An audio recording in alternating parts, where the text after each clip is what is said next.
Hello అండి. ఈరోజు మీకు నేను లెమన్ గ్రాస్ కషాయం గురించి చెప్తానండి. ఇది హెల్త్కి మాత్రం చాలా మంచిది.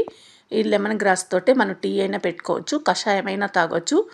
కానీ ఇప్పుడు మాత్రం నేను మీకు కషాయం ఎలా పెట్టుకోవాలనేది చెప్తాను. దీనికి మనం కొంచెం లెమన్ గ్రాస్ అనేది తీసుకోవాలా. ఈ లెమన్ గ్రాస్తో పాటు నేను కొంచెం తులసాకు కూడా తీసుకుంటున్నానండి. ముందు మనం కొంచెం ఒక గ్లాస్ వాటర్ వేసి స్టవ్ మీద పెట్టుకోవాలా. ఇందులోకి కొంచెం అల్లము, మిరియాలు, 2 లవంగాలు అనేది తీసుకున్నానండి. ఇవి మనము దంచుకోవాలన్నమాట. కొంచెం మెత్తగా ముక్కలా దంచుకోండి.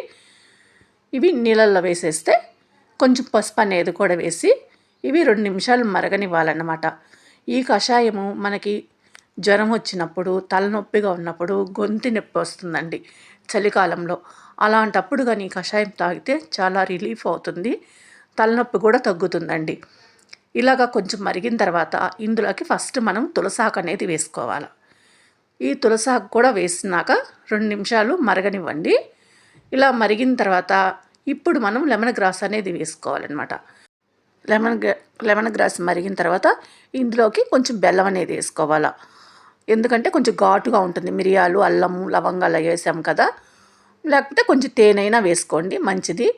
ఇలాగ ఈ కషాయం తాగారంటే మీకు ఇది రోజు తాగనవసరం లేదు. మన హెల్త్ బాగలేనప్పుడు, జలుబు చేసినప్పుడు, దగ్గుగా ఉన్నప్పుడు మాత్రమే ఇలాగ ఈ కషాయం అనేది తాగాల. మరిగిన తర్వాత మూత పెట్టేసేసుకొని 5 నిమిషాల తర్వాత ఇలా వడబోసుకొని ఈ కషాయం తాగడమేనండి.